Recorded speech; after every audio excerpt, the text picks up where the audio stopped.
अस्सलामुअलैकुम, welcome in way towards mathematics. आज का हमारा टॉपिक ऑपरेशन रिसर्च से रिलेटेड है। ऑपरेशन रिसर्च में आज हम मेथड को डिस्कस करेंगे। क्वेश्चन देख लेते हैं। Solve the following problem by simplex method. Minimise z equals to 4x1 plus x2 subjects to 3x1 plus x2 equals to 3, 4x1 plus 3x2 greater than equals to 6, x1 plus 2x2 less than equals to 4 and x1 x2 greater than equals to 0। Simplex method और M method में इतना difference है कि हमने सिर्फ थोड़ा सा ही डिफरेंस है। एम मेथड में हमारे पास क्या होता है, हमारे पास greater than equal to constant हो या इक्वल टू हो।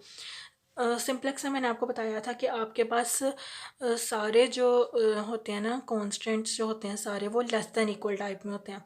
लेकिन जब आपको उन्होंने कोई एलपी मॉडल गिवन किया और उन्होंने कहा को इसको सिंप्लेक्स मेथड से सोल्व करना है, लेकिन उसमें कांस्टेंट आपके पास ग्रेटर देन इक्वल टू में आ रही हो या इक्वल टू में आ रहे हो, तो वहाँ पे हम एम मेथड को यूज़ करते हैं। एम मेथड में स्टार्टिंग में सिर्फ थोड़ा सा डिफरेंस है कि हम उसमें स्टैंडर्ड फॉर्म में जब कन्वर्ट करते हैं तो हम उसमें आर्टिफिशियल वेरिएबल को यूज़ करते हैं और इतना ज़्यादा कोई इसमें डिफरेंस नहीं है। बाकी हमने सारा क्वेश्चन जो है वो सिंप्लेक्स के थ्रू ही इसको सॉल्व करना है।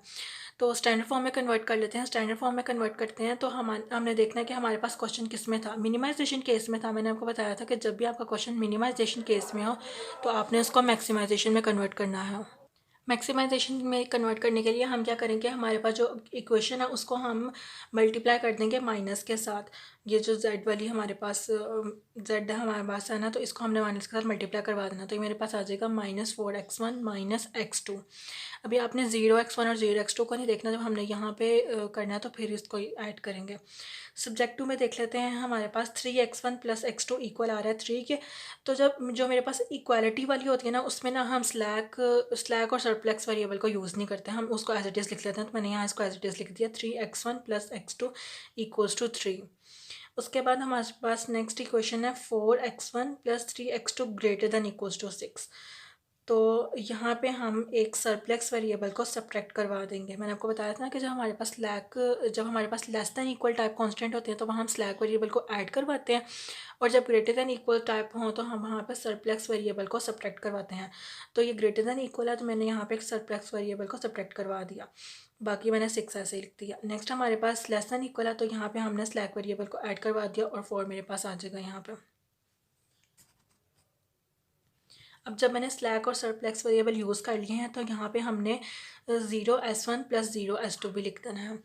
अब इसके बाद हमारे पास क्या काम है कि हमने जहाँ जहाँ हमने सरप्लेक्स वेरिएबल को सब्ट्रैक्ट करवाया है, या ये कह लें कि जो जो इक्वल वाली इक्वेशन थी और ग्रेटर दैन इक्वल वाली इक्वेशन थी, वहाँ पे हमने एक आर्टिफिशियल वेरिएबल को ऐड कर लेते हैं। हम हमारे पास क्या क्या थे, ये वाली एक इक्वेशन थी और एक ये वाली इक्वेशन थी। तो यहाँ पे हम ऐड करवा लेते हैं r1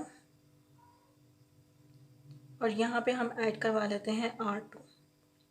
सिमिलरली फिर हम नीचे भी देखेंगे। नीचे हमने जो जो वेरिएबल यूज़ किए हुए हैं x1 x2 s1 s2 r1 r2, ये दोनों मेरे पास ग्रेटर दैन इक्वल आ रहे हैं 0 के।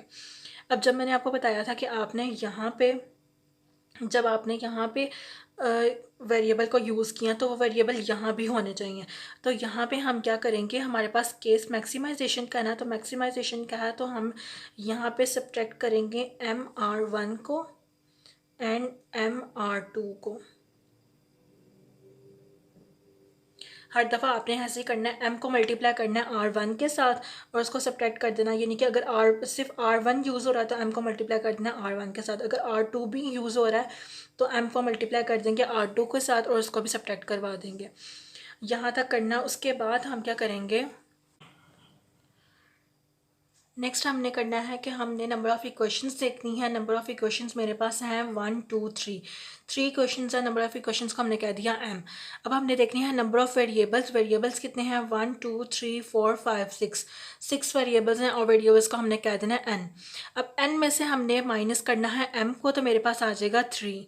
अब वो 3 हमने वेरिएबल्स लेने हैं। वेरिएबल्स कौन कौन से हैं ले लेंगे हम, x1 ले लेते हैं, x2 ले लेते हैं एंड s1 ले लेते हैं। इन तीन वेरिएबल्स को हमने 0 के इक्वल कर दिया। जिन वेरिएबल्स को आपने 0 के इक्वल किया वो वेरिएबल्स हमारे पास हो जाएंगे नॉन बेसिक वेरिएबल्स। बाकी हमारे पास बचे हैं s2 r1 एंड r2। ये तीनों वेरिएबल्स मेरे पास अब बेसिक वेरिएबल्स हैं, इनको हम टेबल में यूज़ करेंगे। हमने अपना ओरिजिनल जी ले लेना है। जी हमारे पास क्या था, -4x1 -x2 -mr1 -mr2। यहाँ पे हमने r1 एंड r2 की वैल्यूज़ पुट करनी है। r1 की वैल्यूज़ मेरे पास आएगी 3 -3x1 -x2 एंड यहाँ से r2 की वैल्यू आ जाएगी 6 -4x1 -3x2 प्लस s1। तो ये मैंने वैल्यूज़ यहाँ पुट कर दी। इन वैल्यूज़ को पुट करके तो मैंने x1 x2 s1 m इस फॉर्म में मैंने इसको लिख लिया। उसके बाद मैंने क्या करना है, जो मेरे पास वेरिएबल्स है ना, वेरिएबल्स मेरे पास यहाँ पे हैं x1 x2 एंड s1। इन तीनों वेरिएबल्स को मैंने z के साथ ले आना है। जी के साथ ले लिया और ये जो टर्म है ना, इसको हम कहते हैं सॉल्यूशन। सॉल्यूशन को हमने एक साइड पे रहने दिया। उसके बाद नेक्स्ट स्टेप जो हमने करना है कि यहाँ से हमने ना माइनस को कॉमन ले लेना, क्योंकि हमने कोशिश करनी है कि जो हमारे पास m के साथ जो साइन है ना वो नेगेटिव रहे। m के साथ हमने साइन को नेगेटिव बनाना है, इसके लिए हमने माइनस को कॉमन लेना। तो यहाँ पे आ जाएगा z plus 4 - 7m x1 plus 1 - 4m x2 plus m(s1) - 9m equal -9m। अब हम सिंप्लेक्स टेबल बना लेते हैं अपना। सिंप्लेक्स टेबल में हमने बेसिक में हमने लिखना है z और आ जाएगा मेरे पास r1 r2 एंड s1 और यहाँ पे आ जाएगा x1 x2 s1 s2 r1 r2 solution and ratio. अब इन सब की वैल्यूज़ यहाँ पे हमने रिप्लेस कर देनी है। मैंने यहाँ वैल्यूज़ पुट कर दी हैं सबकी। तो उसके बाद हम क्या करते हैं, सबसे पहले हम देखते हैं मोस्ट नेगेटिव वैल्यू। तो मोस्ट नेगेटिव वैल्यू हमने कैसे देखनी है, जब मैंने आपको कहा था ना कि आपने यहाँ पे m के साथ कोशिश करना है कि माइनस का साइन हो, तो यहाँ पे आपने m को देखनी है। m के साथ जो मोस्ट नेगेटिव वैल्यू है ना m में, वो आपने देखनी है। हमारे पास नॉन बेसिक वेरिएबल्स कौन कौन से हैं, x1 x2 एंड s1। इन तीनों में हमने देखना है कि हमारे पास मोस्ट नेगेटिव वैल्यू कौन सी है। तो यहाँ पे हमारे पास मोस्ट नेगेटिव वैल्यू मेरे पास आ रही है -7m। तो हम इसको ले लेंगे एंटरिंग वेरिएबल और ये मेरे पास अच्छा, उसके बाद हमने लीविंग वेरिएबल देखना है। लीविंग वेरिएबल के लिए हम क्या करते हैं, सॉल्यूशन को डिवाइड कर देते हैं इस पे। तो 3 को डिवाइड करूँगी 3 पे तो मेरे पास आ जाएगा 1। उसके बाद 6 को डिवाइड करूँगी 4 पे तो 1 पॉइंट समथिंग कुछ आएगा, आई थिंक 1.5 आएगा। उसके बाद 4 को जब डिवाइड किया 1 के साथ तो मेरे पास 4 आ गया। अब यहाँ से हमने मिनिमम पॉजिटिव वैल्यू लेनी होती है। तो मिनिमम पॉजिटिव वैल्यू मेरे पास इस वक्त ये है। मिनिमम पॉजिटिव वैल्यू है, इसके कोरस्पॉन्डिंग मैंने देखना है ये r1 आ रहा है। r1 मेरे पास हो जाएगा यहाँ पे लीविंग वेरिएबल और ये मेरे पास है पिवट एलिमेंट। इसको मैंने 1 बनाना है और इसके ऊपर नीचे मैंने सारा 0 बनाना है। अब नेक्स्ट टेबल बना लेते हैं। अब हमने नेक्स्ट टेबल बना लिया है। नेक्स्ट टेबल में हमारे पास क्या आ जाएगा, बेसिक z। यहाँ से हमारे पास x1 एंटर कर रहा था और r1 लीव कर रहा था। यहाँ मैंने x1 लिख दिया और बाकी r2 and s2 as it is आ जाएगा। अब ऊपर हमने क्या करना है, x1 x2 s1 s2 and r2 हमारे पास r1 यहाँ पे हमारे पास लीव कर रहा था। तो आप चाहें तो अगर तो इस पूरे कॉलम को ड्रॉप भी कर सकते हैं। अगर आप चाहें तो अब इसको दोबारा यहाँ पे लिख रहे हैं और इसको कैलकुलेशन कर रहे हैं, तो मैंने इसको ड्रॉप कर दिया है। यहाँ पे इस पूरे कॉलम को ना ड्रॉप कर दिया है, r2 को लिख लिया। अब हमारे पास यहाँ पे चेंजिंग आएगी ना, सबसे पहले इसको करते हैं। इसको कैसे बनाना है, इस एलिमेंट को मैंने 1 बनाना है। तो इसके लिए क्या करेंगे, इस पूरी रो को मैं डिवाइड कर दूँगी 3 के साथ। तो यहाँ पे आ जाएगा मेरे पास 1 1/3 0 0 एंड r1 तो मैंने ड्रॉप किया हुआ ना, r2 को देखना है। तो r2 में यहाँ मेरे पास 0 आ जाएगा एंड ये भी मेरे पास 1 आ जाएगा। अब मैंने क्या करना है, इसकी वैल्यूज़ फाइंड करनी है, इसकी वैल्यूज़ फाइंड करनी है और इसकी वैल्यूज़ फाइंड करनी है। तो मैंने आपको कहा था सबसे पहले आपने क्या करना है, इसको 0 कर देना है। उसके बाद जब हमने ये वाली वैल्यू फाइंड करनी है ना, तो हम करेंगे 2 में से माइनस करेंगे 1 टाइम्स 1/3, फिर 0 में से माइनस करेंगे 1 टाइम्स 0, फिर 1 में से माइनस करेंगे 1 टाइम्स 0। r1 तो मेरे पास है ही नहीं, r2 वाला है। तो 0 में से माइनस करेंगे 1 टाइम्स 0, फिर 4 में से माइनस करेंगे 1 टाइम्स 1।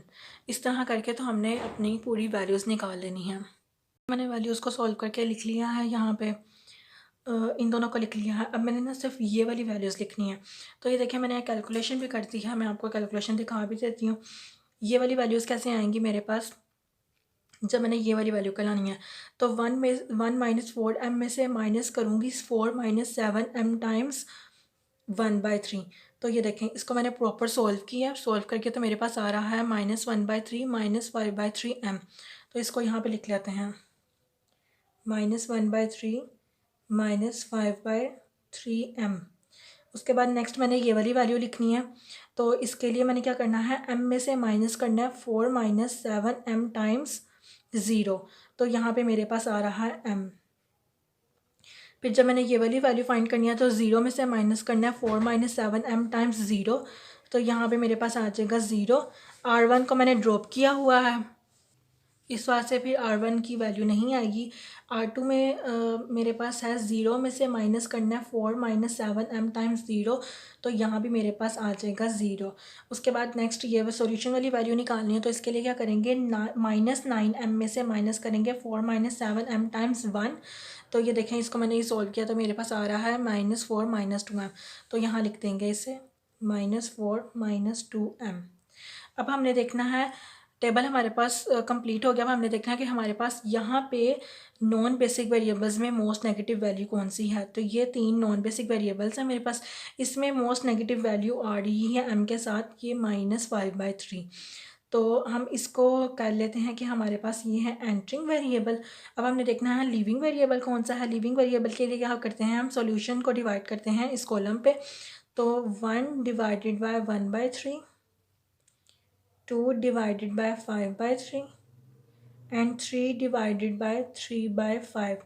अब हम देखेंगे कि हमारे पास मिनिमम पॉजिटिव वैल्यू है, उसको हमने लेना है और वो हमारे पास होगी लिविंग वेरिएबल।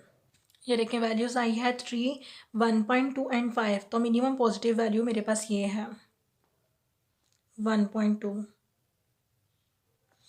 तो मिनिमम पॉजिटिव वैल्यू ये है मेरे पास। इसकी करस्पॉन्डिंग देखें तो ये मेरे पास आ जाएगा पिवट एलिमेंट, यानी कि इसको हमने 1 बनाना है और इसके ऊपर नीचे हमने 0 बनाना है। और ये मेरे पास आ जाएगा लिविंग वेरिएबल R2। तो अब हम नेक्स्ट टेबल बना लेते हैं। ये देखिए टेबल बना लिया, टेबल बना लिया तो मेरे पास यहाँ पे बेसिक वेरिएबल्स में आ जाएगा z, x1, R2 मेरे पास लीव कर रहा था और एंटर हो रहा था x2 एंड s2। और यहाँ पे मेरे पास आ जाएगा x1, x2, s1 and s2। R2 मेरे पास लीव कर रहा था ना, तो मैंने यहाँ से भी R2 का ड्रॉप कर दिया। आप चाहें तो R1 R2 को लिखा रहने दे सकते हैं, लेकिन आपने फिर उसके कोरस्पॉन्डिंग कैलकुलेशन भी करनी है। तो यहाँ पे हम अब लिख लेते हैं R2 में हमने 5/3 था, हमने ये पिवट एलिमेंट है, इसको 1 बनाना है।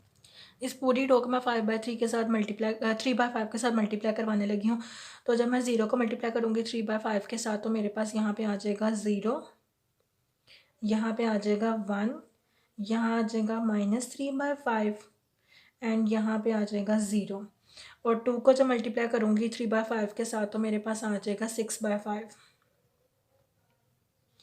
अब मेरे पास ये पिवट एलिमेंट था, इसके ऊपर नीचे मैंने 0 बनाना है, तो मैंने इसको 0 बना दूँगी। और अब ये वैल्यूज़ कैसे आएंगी, यहाँ पे ऐसे ही करेंगे, 0 में से माइनस करेंगे 5/3 टाइम्स 0, जो कि मेरे पास 0 ही आएगा। उसके बाद 0 में से माइनस करूँगी 5/3 टाइम्स 0, तो ये भी मेरे पास 0 ही आएगा। पहले इस लाइन को कंप्लीट कर लेते हैं। 0 में से माइनस किया मैंने 5/3 टाइम्स ये वाला 0, तो 0 आ गया। और ये तो हमने इसको 0 बनाना था, इसको 0 बना लिया। उसके बाद इस 0 में से माइनस करूँगी मैं 5/3 टाइम्स -3/5, तो मेरे पास ये आ जाएगा 1। उसके बाद मैं जब ये वाली वैल्यू लानी है ना, S2 के नीचे वैल्यू लानी है, तो यहाँ 1 में से माइनस करूँगी मैं 5/3 टाइम्स 0, तो यहाँ पे मेरे पास आ जाएगा। हमने बाकी वैल्यूज़ को भी सॉल्व करके यहाँ पर लिख लेना है। एक जो हमसे गलती हुई है वो मैंने आपको बताया था, जब आपने मिनिमाइजेशन से मैक्सिमाइजेशन के केस में जाना है तो हम माइनस के साथ मल्टीप्लाई करवाते हैं, तो वो मेरे पास जी स्टैटिक में कन्वर्ट हो जाता है। तो जहाँ जहाँ आपने जी लिखा वहाँ वहाँ आपने जी स्टैटिक कर देना है हर टेबल में। तो अब हमारे पास यहाँ पे देखें मेरे पास ये 3 नॉन बेसिक वेरिएबल्स हैं। इन 3 नॉन बेसिक वेरिएबल्स में मैंने देखना है कि m के साथ मोस्ट नेगेटिव वैल्यू। तो यहाँ तो मेरे पास आ रहा है 0m, यानी कि m तो कुछ आया ही नहीं। इसको जब आप सॉल्व करेंगे ना तो यहाँ पे आपके पास 0m आएगा। ये देखें मैंने भी यहाँ पे इसको सॉल्व किया है, मैं आपको दिखा देती हूँ। ये देखें ये मैंने एक सारा सॉल्व किया तो मेरे पास आ रहा है -18/5 + 0m यहाँ पे। और इसी तरह जब आप इसको भी सॉल्व करेंगे तो आपके पास ये भी -1/5 + 0m आ जाएगा। तो आपने इसको सॉल्व कर लेना है। अब यहाँ पे m के साथ तीनों जगह पे कोई भी नेगेटिव वैल्यू नहीं है, तो इसका मतलब आपके पास जो आपका टेबल है वो ऑप्टिमल आ गया। तो जी स्टार की वैल्यू देख लेते हैं। जी स्टार की वैल्यू आ रही है -18/5, x1 की वैल्यू आ जाएगी 3/5, x2 की वैल्यू आ जाएगी 6/5। तो ये तीनों वैल्यूज़ हमने लिख लेनी है। ये देखें मैंने तीनों वैल्यूज़ लिख ली।